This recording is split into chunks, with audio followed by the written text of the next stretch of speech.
Hello everyone, मैं अंकुर वावेले आप सभी का स्वागत करता हूं आपके अपने चैनल मैग्नेट ब्रेन्स हिंदी पर। मैग्नेट ब्रेन्स हिंदी एक ऐसा प्लेटफॉर्म है जो हिंदी माध्यम की कक्षा 7वीं से लेकर कक्षा 12वीं तक का संपूर्ण पाठ्यक्रम, मतलब कि आपको स्टेट बोर्ड, एनसीईआरटी सभी का सिलेबस बिल्कुल निःशुल्क में कवर कराया जा रहा है। ये वीडियोस मिलते हैं आपको बिल्कुल निःशुल्क में, आपको एक भी रुपए का पेमेंट इनके लिए नहीं करना है। हमारे यहाँ ऐसा नहीं है कि आपको 2 चैप्टर पढ़ा दिए, 5 वीडियो दे दिए फ्री में, फिर पैसा कुछ मांगने लगे, तो ऐसी कोई बात यहाँ पर नहीं है। क्योंकि हमारा प्रॉमिस है कि हम एकदम आपको फ्री देंगे, तो हम एक भी रुपए का पेमेंट नहीं लेते हैं। आपको सभी वीडियोस बिल्कुल निःशुल्क मिलते हैं और वो भी क्वालिटी कंटेंट और बेस्ट फैकल्टीज के साथ। बात करते हैं कि इस वीडियो के अंदर हम क्या पढ़ेंगे। ये वीडियो के अंदर हम बहुविकल्पीय प्रश्नों को कवर करने वाले हैं, मतलब कि एमसीक्यूज, मल्टीपल चॉइस क्वेश्चंस को हम कवर करेंगे। ये एमसीक्यूज या बहुविकल्पीय प्रश्न होंगे वो कक्षा 10वीं के अर्थशास्त्र के अध्याय 1 यानी कि विकास के होंगे। हम विकास के अंतर्गत ये बात करेंगे कि एमसीक्यूज मतलब विकास के जो एमसीक्यूज हैं उनके बारे में बात करेंगे, उनको हम देखने वाले। तो एक एक करके बढ़ते आगे। पहला प्रश्न आपके सामने है, प्रतिवर्ष यूएस ने डॉलर लगा दिया 1955 या उससे कम प्रति व्यक्ति आय वाले देशों को क्या कहेंगे। तो आप देखिए कि जब ये आय की बात आएगी डॉलर में, ये बदलती रहती है, बढ़ती घटती रहती है। हो सकता कि आपको करंट डेटा के हिसाब से दे दें, हो सकता है 2019-2022 का आपसे पूछ ले। तो मैंने पूछा कि 955, तो आपको अंदाजा लग गया, आपने कोई एक चैप्टर में कुछ ना कुछ तो हमने पढ़ा ही होगा, कुछ ना कुछ तो हमने देखा ही है। तो जैसे हम 955 आया तो हमें बताना क्या है, उससे कम प्रति व्यक्ति आय वाला क्या है। इससे कम वाला जो होगा तो सबसे पहले तो ये विकसित नहीं होगा और अमीर नहीं होगा। क्योंकि अमीर क्या होगा, ज्यादा के लिए क्राइटेरिया रखेंगे ना कि बोले इससे ज्यादा है तो अमीर है और विकसित है।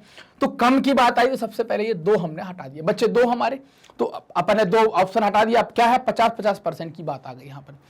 तो सबसे जो कम प्रति व्यक्ति आय है या उससे कम प्रति व्यक्ति आय है तो उसको क्या कहेंगे, तो वो कहलाएगा आपका निम्न आय वाला देश कहलाएगा। तो क्या कह देंगे उसको, निम्न आय वाला देश कह देंगे। अगला प्रश्न आपके सामने, प्रश्न नंबर 2, केरल का शिशु मृत्यु दर कम क्यों है ना। शिशु मृत्यु दर क्या होता है, पहले इसको समझ लेते हैं। शिशु मृत्यु दर क्या है, हालांकि अपन कई बार इन सबके बारे में बात कर चुके हैं कि शिशु मृत्यु दर क्या कहलाता है।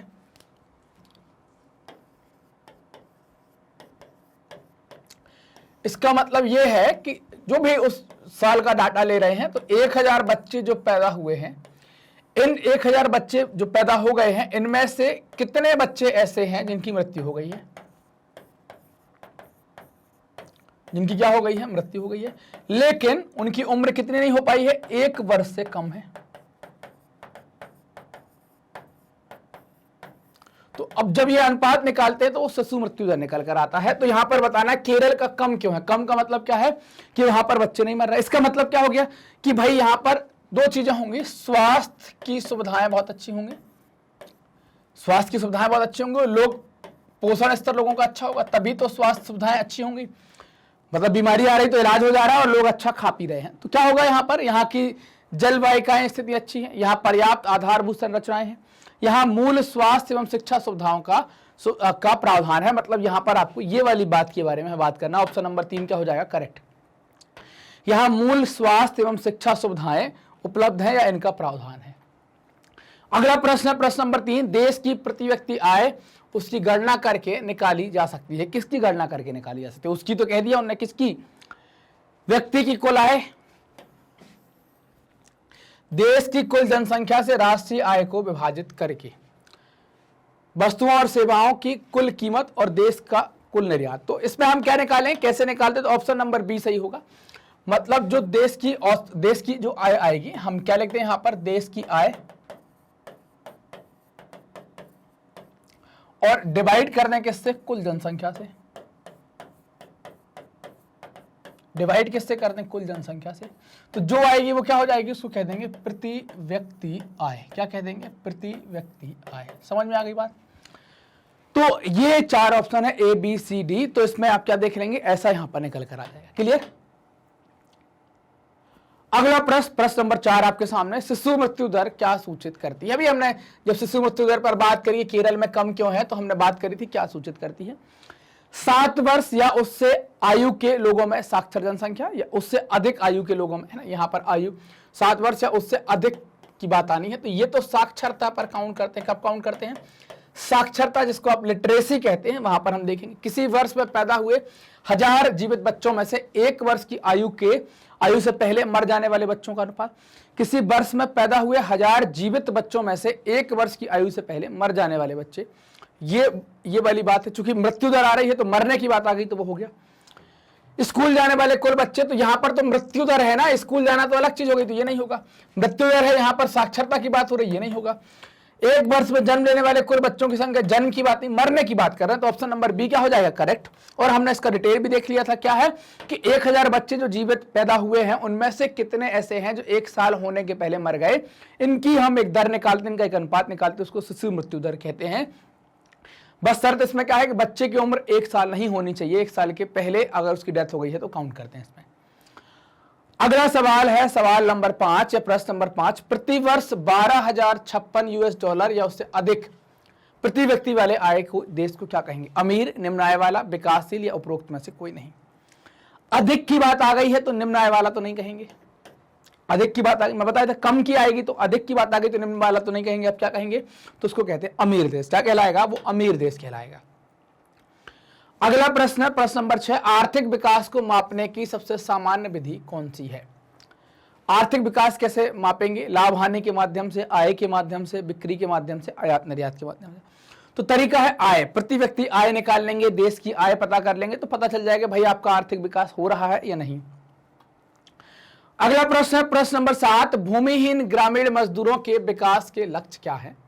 काम से अधिक दिन और बेहतर मजदूरी, स्वयं जोतने के लिए भूमि का अधिग्रहण, काम के अधिक घंटे या आत्मनिर्भरता। क्या आपका सही है, काम के अधिक दिन और बेहतर मजदूरी, मतलब भूमिहीन ग्रामीण मजदूरों के विकास के लक्ष्य क्या है, काम के दिन अधिक और बेहतर मजदूरी। जमीन नहीं है अपने पास, काम करने कुछ नहीं है, तो वो क्या सोचेंगे हमको क्या मिलना चाहिए, तो काम के दिन ज्यादा, बेहतर मजदूरी ज्यादा। ये स्वयं जोतने के लिए भूमि का अधिग्रहण, ये तो मुश्किल है। काम के घंटे अधिक, कैसे चाहेंगे घंटे अधिक।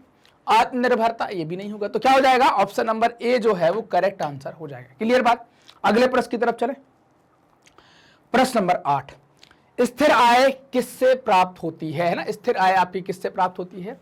4 ऑप्शन है, बेहतर मजदूरी से, काम के अवसर से, नियमित काम से, या उनकी फसलों या अन्य उत्पादों के लिए उचित मूल्य से। स्थिर आय, बेहतर मजदूरी, काम के अवसर, नियमित काम और फसलें या अन्य उत्पादों के लिए उचित मूल्य। तो स्थिर आय जो होती है वो क्या है, अगर नियमित काम आपके पास रहेगा, नियमित काम होगा तो आपकी आय स्थिर रहेगी, तो ऐसे प्राप्त होगी आपको। प्रश्न नंबर 9, अधिक आय की मांग के अलावा कुछ लोगों में नाराजगी है, यह क्या नाराजगी है। अधिक काम के लिए अधिक मजदूरी प्राप्त करना, भेदभाव, कोई काम नहीं, गरीबी। तो नाराजगी का बड़ा कारण है भेदभाव। पैसा तो आ जाएगा लेकिन समाज में जो भेदभाव है वो भेदभाव को लेकर कई सारे लोगों में नाराजगी है। अगला प्रश्न है प्रश्न नंबर 10, वह कौन सा कारक है जिस पर हमारा जीवन निर्भर करता है। 4 ऑप्शन है, रोजगार, काम की सुरक्षा, पैसा या भौतिक चीजें जो कोई इसके साथ खरीद सकता है, पैसे के साथ खरीद सकते हैं, स्वतंत्रता। वह कौन सा कारक है जिस पर हमारा जीवन निर्भर करता है, तो भौतिक चीजों पर, गद्दे पर सोना है हमें, पंखा चलाना है हमें, और ये सब कैसे आता है, पैसे से आता है, तो इससे हम खरीद सकते हैं। तो ऑप्शन नंबर 3 क्या हो जाएगा, सही जवाब हो जाएगा। क्लियर। अगला प्रश्न है प्रश्न नंबर 11, यदि महिलाएं वेतन के काम में लगी हों तो इससे क्या फर्क पड़ता है। जब कमाएंगी तो घर का आय सुधरती है, मतलब उनको सम्मान मिलता है, उनको बराबरी का मौका मिलता है, उनकी गरिमा बढ़ती है। तो क्या होगा, घर और समाज में उनकी गरिमा कम हो जाती। कम कैसे होगी, कमा रही है, कोई अंतर नहीं पड़ेगा, कोई गरिमा नहीं, घर और समाज में उनकी गरिमा बढ़ती है, मतलब क्या हो गई, गरिमा बढ़ेगी, इज्जत बढ़ेगी, उनको थोड़ी सा लोग आदर भाव से देखेंगे। तो ऑप्शन नंबर क्या हो जाएगा, डी सही हो जाएगा। क्लियर बात। अलग अलग व्यक्तियों के पास देश के विकास के बारे में खालिस्तान धारणाएं हो सकती हैं, अलग अलग भी हो सकती हैं, ऐसा कह सकते हैं। वही धारणाएं, मतलब वही का मतलब क्या है, वही आपके मन में वही का मतलब क्या होगा, नहीं धारणाएं क्या होगी, उदासीन धारणाएं क्या होती है। हम कह सकते हैं अलग हो सकती हैं और विरोधी हो सकती हैं। तो ऑप्शन नंबर क्या हो जाएगा, ए सही हो जाएगा। हो सकता मेरा विचार अलग हो, आपका विचार अलग हो, तो ये अलग हो गई। हो सकता कि मैंने जो सोचा आप उससे बिल्कुल उलट सोचते हो, तो ये विरोधी हो गई। तो अलग हो सकती है और विरोधी हो सकती है। ऐसा नहीं है कि कोई व्यक्ति देश के विकास के बारे में चर्चा ना करे, अंगूठा छाप होगा तब भी वो कहेगा कि यार देश में ऐसा होता तो बहुत अच्छा होता। कहीं ना कहीं कोई ना कोई चर्चा कर रहा होगा। अगला प्रश्न आपके सामने प्रश्न नंबर 13, जब हम विकास के स्तरों पर देशों की तुलना करते हैं तो क्या सबसे महत्वपूर्ण विशेषताओं में से एक है। औद्योगिक विकास, देश के संसाधन, आय और आयात निर्यात। तो हम आय को एक महत्वपूर्ण साधन मानते हैं, महत्वपूर्ण मापदंड मानते हैं, लेकिन इसके अलावा कई सारी चीजें और देखते हैं, लेकिन आय महत्वपूर्ण है, तो ये सही जवाब होगा। अगला प्रश्न, प्रश्न नंबर 14, अधिक आय का अर्थ खालिस्तान है। लोगों की जरूरतों का औसत, इंसानों की जरूरत की सभी चीजों में से अधिक, आम आदमी पर कोई प्रभाव नहीं, अधिक व्यवसाय। अधिक आय का मतलब है कि वो इंसानों की जरूरत की सभी चीजों में से अधिक, मतलब क्या होगी, उनकी चीजें, इंसानों की जरूरत की सभी चीजें अपन क्या कहते हैं, अधिक उपलब्ध, ऐसा कह सकते हैं, या अधिक तरीके से खरीद सकते हैं, ऐसा कह सकते हैं। तो ऑप्शन नंबर बी क्या होगा, इसका करेक्ट आंसर होगा। प्रश्न नंबर 15, खालिस्तान देश की कुल आय को उसकी कुल जनसंख्या से भाग देने पर क्या होता है, ये बताना है। तो देश की कुल आय को कुल जनसंख्या से भाग देने पर तो फॉर्मूला बन जाएगा, और उस फॉर्मूले को हम कहते हैं प्रति व्यक्ति आय। याद होगा, हमने बात करी थी, हमने पढ़ा भी है, और इसके पहले वाले क्वेश्चन में भी हमने देखा है। तो ऑप्शन नंबर ए सही हो जाएगा। अगला प्रश्न आपके सामने, प्रश्न नंबर 16, विश्व बैंक द्वारा प्रकाशित विश्व विकास प्रतिवेदन में देशों का वर्गीकरण करने के लिए किस कटौती का प्रयोग किया जाता है। 4 ऑप्शन है, कुल आय, सकल आय, प्रति व्यक्ति आय, शुद्ध आय।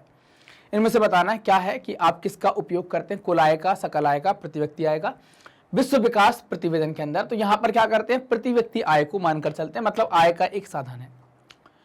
निम्नलिखित में से किस पड़ोसी देश का मानव विकास के मामले में भारत से बेहतर प्रदर्शन है। तो एक ही पड़ोसी देश है जिसका प्रदर्शन बेहतर है, वो है श्रीलंका।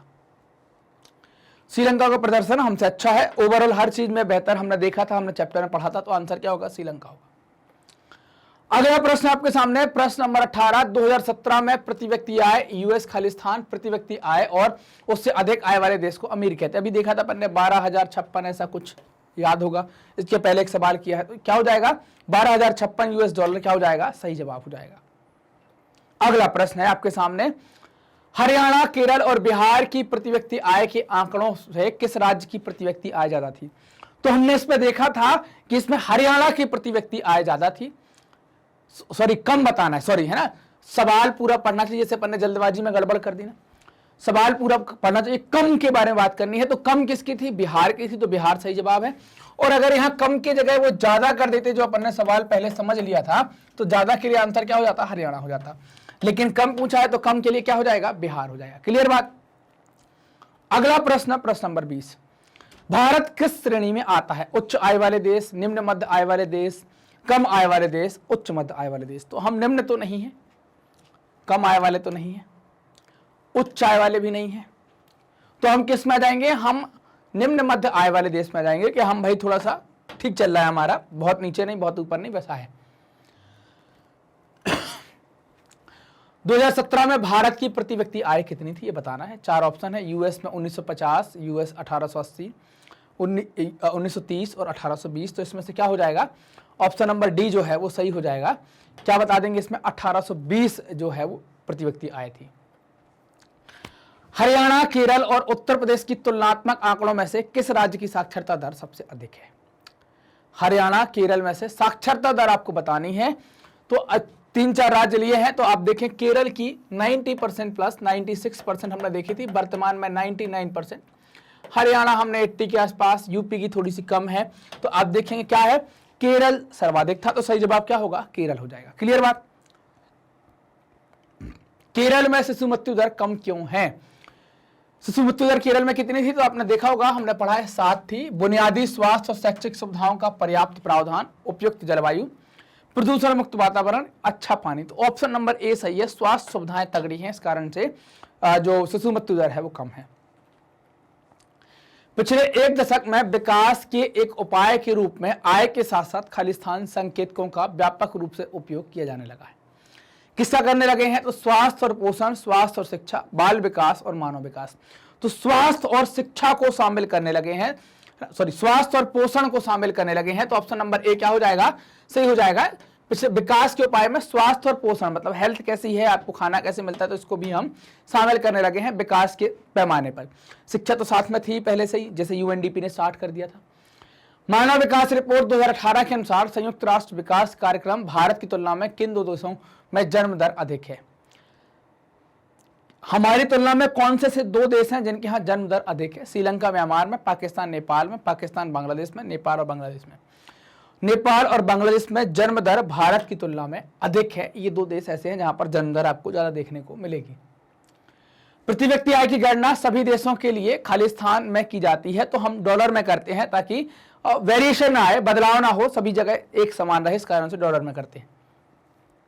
पिछले 20 वर्षों के दौरान खालिस्तान जिलों के जल स्तर में 4 मीटर से अधिक गिरावट दर्ज की गई है। लगभग जिले कितने थे? हमने भूमिगत जल का उदाहरण देखा था, याद हो, कुएं वाला, बाल्टी वाला उदाहरण देखा था। तो लगभग ऐसे आप देखें 300 जिले हैं जहां ये कंप्लेन आ रही थी कि उनका ग्राउंड वाटर लेवल, भूमिगत जल का स्तर लगभग 4 मीटर खिसक गया है।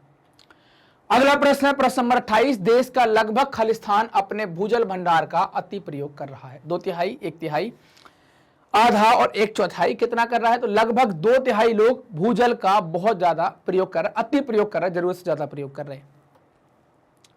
भूजल का अति प्रयोग विशेष रूप से कहां पाया जाता है, ये आपको बताना है। कहां पाया जाएगा?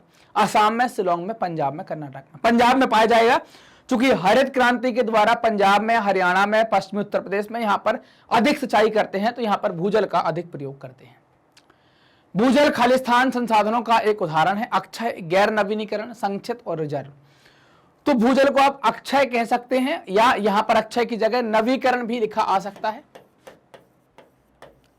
नवीकरणीय भी हम लिख सकते हैं, यह भी सही हो सकता है, अक्षय भी सही हो सकता है। तो ऑप्शन क्या है हमारा? ए अक्षय। तो सही हो सकता है, मतलब सही है ही, तो ये सही हो जाएगा। अगला प्रश्न है प्रश्न नंबर 31। 20वीं शताब्दी के उत्तरार्ध से कोई वैज्ञानिक चेतावनी देते रहे हैं खालिस्तान की स्वास्थ्य और पोषण में गिरावट आ रही है, प्रति व्यक्ति आय स्थिर है, संसाधनों के स्तर टिकाऊ नहीं है, विकास के स्तर टिकाऊ नहीं है। ये बताना है कि वैज्ञानिक की चेतावनी क्या है। तो आप बताएंगे क्या है? स्वास्थ्य और पोषण में गिरावट आ रही है, प्रति व्यक्ति आय अस्थिर है, संसाधनों के स्तर टिकाऊ नहीं है, विकास के स्तर टिकाऊ नहीं है, विकास के स्तर टिकाऊ नहीं है। इस कारण से आप देखें कि भाई उन्होंने चेतावनी दी है कि ऐसे उपयोग करें आप ताकि धारणीयता रहे, अगली पीढ़ी के लिए भी ध्यान में रखकर काम करें। हम कैसे पता लगा सकते हैं कि हमारा पोषण ठीक हो रहा है या नहीं? अच्छे वजन और पैमाने के माध्यम से, बॉडी मास इंडेक्स के माध्यम से, पोषक तालिका, ऊंचाई और वजन तालिका, BMI कहलाता है, बॉडी मास इंडेक्स। इसके माध्यम से आप पता लगा सकते हैं कि आप स्वस्थ हैं या नहीं, आपका पोषण ठीक है या नहीं। उत्तर प्रदेश में पुरुषों की ग्रामीण आबादी की साक्षरता दर खालिस्तान कितनी है? तो ये आपको बताना है कितनी है। तो ये लगभग 76% आपको देखने को मिलेगी। हरियाणा, केरल और उत्तर प्रदेश के तुलनात्मक आंकड़ों में किस राज्य की साक्षरता दर सबसे अधिक है? हरियाणा, केरल और उत्तर प्रदेश में हमें बताना है। हालांकि इस प्रकार का हम सवाल कर चुके हैं, केरल जो है वो सही आंसर है। क्या पैसा खालिस्तान नहीं खरीद सकता? या ऐसा पूछा गया कि पैसा क्या नहीं खरीद सकता, है ना? पैसा खालिस्तान नहीं खरीद सकता, ये आप क्या हटा देंगे तो ज्यादा ठीक रहेगा। पैसा क्या नहीं खरीद सकता? मिलावटी दवाएं, पानी, प्रदूषण मुक्त वातावरण और जैविक भोजन। तो इसमें जो है वो प्रदूषण मुक्त वातावरण पैसा नहीं खरीद सकता, है ना? पैसे में इतनी हिम्मत नहीं है कि वो प्रदूषण मुक्त वातावरण खरीद पाए। ये चैप्टर के एमसीक्यूज थे जिनको हमने अभी कवर किया। हमने देखा कि हमारे क्या क्या यहाँ पर एमसीक्यू मतलब बहुविकल्पी प्रश्न होने वाले थे, उनको हमने देखा यहाँ पर। मैग्नेट ब्रेन्स अपनी हाई क्वालिटी एजुकेशन के लिए जाना जाता है। आप मैग्नेट ब्रेन्स के वीडियो यूट्यूब पर, एप्लीकेशन पर और वेबसाइट पर देख सकते हैं, जो 100% फ्री हैं। आपको किसी प्रकार का पेमेंट नहीं करना है। मैग्नेट ब्रेन्स पर इतने सारे कोर्स चलते हैं जिसमें स्कूल के कोर्स, तैयारी के कोर्स, अलग अलग परीक्षाओं के कोर्स, सब कुछ फ्री हैं। आपको 1 रुपए का पेमेंट भी नहीं करना है, 1 पैसे का नहीं करना। रुपए तो बड़ी चीज कर दी मैंने, कुछ भी नहीं करना है। बस आपको वीडियो देखना है, अपने नोट्स बनाने हैं, पढ़ना है, अच्छे नंबर लाने हैं। नंबर लाकर हमको जरूर बताना है कि नंबर आए कि नहीं, ये गलती नहीं करना कभी।